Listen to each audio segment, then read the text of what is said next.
Sir मी स्वतःला control करण्याचा अनेकदा प्रयत्न केला आणि त्याच्यामुळे अनेकदा असं झालं की मी राग सुद्धा मनात दाबून ठेवलाय. मी फार कोणाशी भांडणं उकरून काढली नाहीत. नमस्कार, मी यशस्वी मसूरकर आणि तुम्ही पाहताय पीपिंग मून मराठी.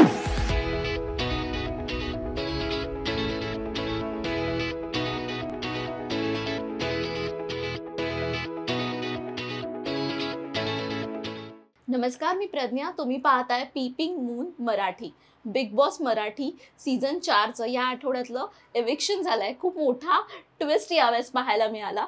2 कंटेस्टंट घराबाहेर गेले, पण एक घराबाहेर न जाता बिग बॉसच्या सिक्रेट रूममध्ये आहे. म्हणजे खेळातून तो बाहेर पडलेला नाहीये. आणि दुसरं एविक्शन झालंय ते यशस्वी मसूरकरचं. टुकटुक राणी फेम अभिनेत्री यशस्वी मसूरकर सध्या माझ्यासोबत आहे. खूप स्वागत आहे पीपिंग मून मराठीवर यशस्वी तुझं. Thank you Pragya. Hello Peeping Moon. कशी आहेस तू?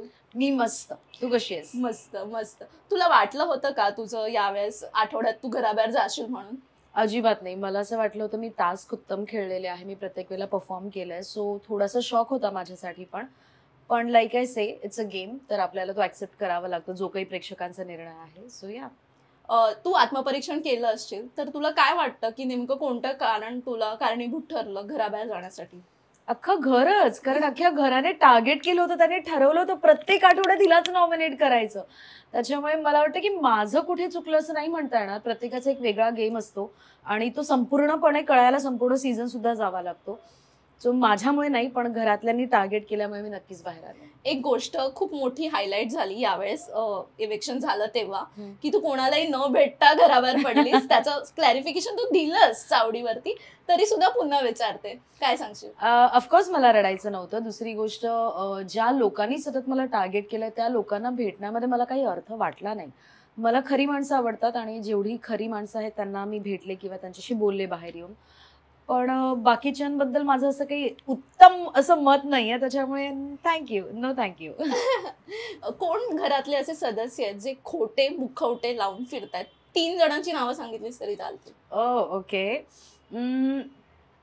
एक आहे अपूर्वा नेमळेकर. दुसरी आहे अमृता धोंगडे आणि आय थिंक अक्षय केळकर. का असं का वाटतं तुला? कारण हे तिघही ना लोकांच्या तोंडावर खूप गोड बोलतात आणि असं वाटतं की अरे नाही नाही, ह्याला कळतंय, आपण ह्याला थोडंफार कळतोय. पण पाठीमागे जाऊन त्याचीच निंदा नालस्ती किंवा त्याच्या विरुद्ध कटकार असणं, त्याच्या विरुद्ध काहीतरी बोलणं हे चाललेलं असतं. त्याच्यामुळे मला वाटतं की हे खूप खोटे मुखवटे लावून चालतात. आणि अशी कोणती 1-2 नावं तू सांगू शकशील की जी सच्ची आहेत, म्हणजे जी आहेत तशीच घरात वावरतात? किरण माने ऑफकोर्स.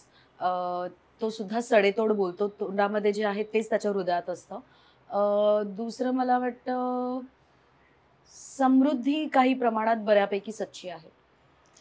समृद्धी सोबतचा तुझा बॉन्ड आता या गेल्या 2 आठवड्यात पाहायला मिळाला आणि तुम्ही तो प्रँक केला, ज्याचं पूर्ण सगळीकडेच जगभर ते वाजलंय नॅशनल टेलिव्हिजनवर. काय सांगशील? तुम्ही असं का ठरवलं होतं की हा प्रँक करायचा? अरे काहीतरी मजेदार असं फन करायचं होतं यार आम्हाला, म्हणून आम्ही असं ठरवलं की हा प्रँक करूया, म्हणजे सगळे घाबरतील. आणि मला वाटलं नव्हतं ऍक्च्युली सगळे एवढे सिरियस होतील. मला वाटतं माझा प्रँक कसा पकडला गेला असता, पण मी तो प्रँक करत असल्यामुळे सगळ्यांनी त्याला एक फार गंभीर असं स्वरूप दिलं आणि त्याचं विडंबन झालं कुठेतरी. पण दुसऱ्या दिवशी जेव्हा आमचा नवीन टास्क होता, ज्याच्यात आम्हाला स्टेजवर सतत राहायचं होतं, त्या टास्कमध्ये सगळ्यांनी त्याचा विनोद म्हणून वापर करून घेतला. सो माझी अशी फार मोठी काही रिॲक्शन नाहीये. ठीक आहे, मी प्रँक केला, तो त्यांना नाही आवडला, त्याच्यावरती चिडले आणि मग नंतर त्याचा जोक झाला जेव्हा व्हायचा होता तेव्हा. So I am okay with it. पण तो काही असं मुद्दामहून केला नव्हता. एक मज्जा करायची हा हेतू त्याच्या मागे होता. तू आधी टीम ए मध्ये होतीस, नंतर टीम बी मध्ये होतीस. तू दोन्ही टीम मध्ये खेळलीस, तर तुझा कम्फर्ट झोन कोणता आहे की तू इंडिव्हिज्युअली खेळलीस असं तुला वाटतं? मला वाटतं मी इंडिव्हिज्युअली खेळली. जेव्हा मी टीम ए कडून खेळत होते सुरुवातीला, तेव्हा सुद्धा अक्षयला मी पहिल्या नाही, दुसऱ्या वीकमध्ये नॉमिनेट केलं. त्याची परतफेड करण्यासाठी मी अक्षयच्या बाजूने खेळत होते आणि तेव्हा मला असं वाटलं की माझ्या शब्दाला इथे किंमत नाहीये किंवा माझं म्हणणं सुद्धा कोणी ऐकून घेत नाहीये, तर आपण इथून बाहेर पडावं. आणि त्याच्यानंतर माझा इंडिव्हिज्युअल गेम सुरू झाला होता. इनफॅक्ट टीम बी मध्ये सुद्धा असताना मी त्यांना अनेकदा म्हणाले होते की मला तुमच्यात उठायला आणि बसायला, तुमच्याशी गप्पा मारायला आवडतं, पण मी इंडिव्हिज्युअली खेळणार आहे. आपण इथून जाताना असं नाही विचार करून जात ना की आपण टीम ए कडून खेळणार किंवा आपण कोणासाठी तरी खेळणार. आपण स्वतःसाठी खेळायला जातो आणि तेच केलं मी अख्खा सीझन. डॉमिनेट करणाऱ्या एका सदस्याचं नाव सांग. अपूर्वा निंबळेकर. का वाटतं तुला?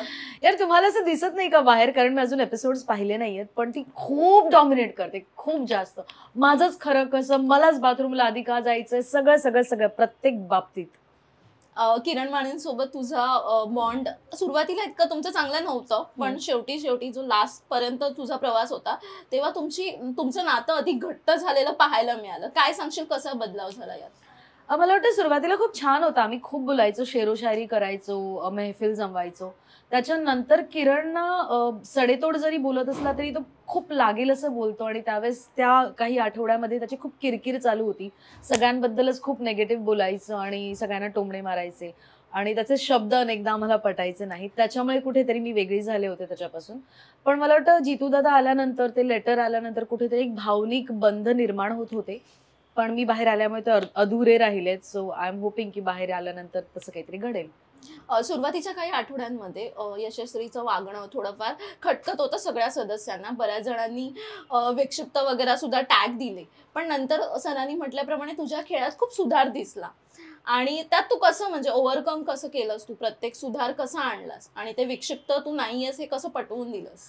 खरं तर विक्षिप्त म्हणजे नक्की काय, जो विचित्र आहे, जो थोडा वेगळा वागतो असा तर आहे मी तशी, मी आयुष्यातच तशी आहे. म्हणजे मला वाटतं की माझी रिक्षा घेणं हे सुद्धा एक वेगळेपण आहे. माझं असं लहान मुलासारखं वावरणं हे सुद्धा वेगळेपण आहे. आपल्या प्रत्येकामध्ये एक लहान मूल असतं, आणि ते जर कुठेतरी असं बाहेर येत असेल तर त्यात वावगं असं काही नाहीये. विक्षिप्त म्हटल्यामुळे मला राग आला होता, पण आता मला असं वाटतं की मी ते पदवीसारखं मिरवावं. त्याच्यानंतर जेव्हा महेश सर म्हणाले की प्रेक्षक वेगळ्या पद्धतीने घेतायत, त्यावेळेस मला ते थोडंसं कुठेतरी वाटलं. त्यानंतरही अनेकदा माझा विचित्रपणा दिसला लोकांना, पण मी तो एक कंट्रोलमध्ये ठेवला होता. कारण महेश सर जेव्हा चावडीवर येऊन आम्हाला काहीतरी सांगतात, ते बाहेरच्या लोकांच्या प्रतिक्रिया कळवत असतात, त्यांचं मत कळवत असतात. सो त्यानुसार मी स्वतःला कंट्रोल करण्याचा अनेकदा प्रयत्न केला, आणि त्याच्यामुळे अनेकदा असं झालं की मी राग सुद्धा मनात दाबून ठेवलाय. मी फार कोणाशी भांडणं उकरून काढली नाहीत. पण आय डोंट नो, मला असं वाटतं की ते खूप अनहेल्दी असतं. आपण कुठलीही भावना असेल, मग ती रागाची असो, त्यागाची असो, प्रेमाची असो, किंवा सॅडनेस असो, तो तिकडच्या तिकडे आपण जर एक्सप्रेस केला ना, तर त्याचा आपल्याला नंतर त्रास होत नाही. पण ते दाबून ठेवलं की नेहमीच त्रास होतो.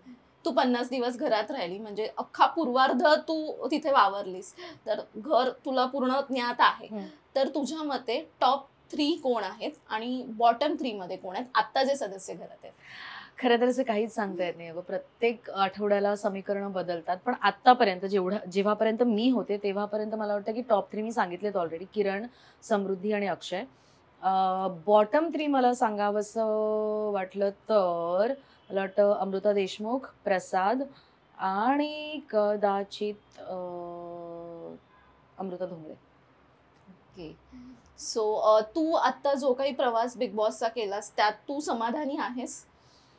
यार आपल्याला नेहमीच वाटत असतं ना की थोडं लवकर झालं, अजून थोडं पाहिजे होतं. सो समाधानी मी नक्कीच नाहीये, असमाधान खूप आहे, पण मी त्याचा त्रास करून घेत नाहीये स्वतःला. Thank you so much. इतक्या छान आणि मनमोकळ्या गप्पा पीपिंग मराठी सोबत तू मारल्यास त्याबद्दल, आणि तुझ्या संपूर्ण पुढील वाटचालीसाठी पीपिंग मराठीकडून आभाळभर शुभेच्छा. Thank you so much. खूप मजा आली तुझ्याशी बोलून. थँक्यू.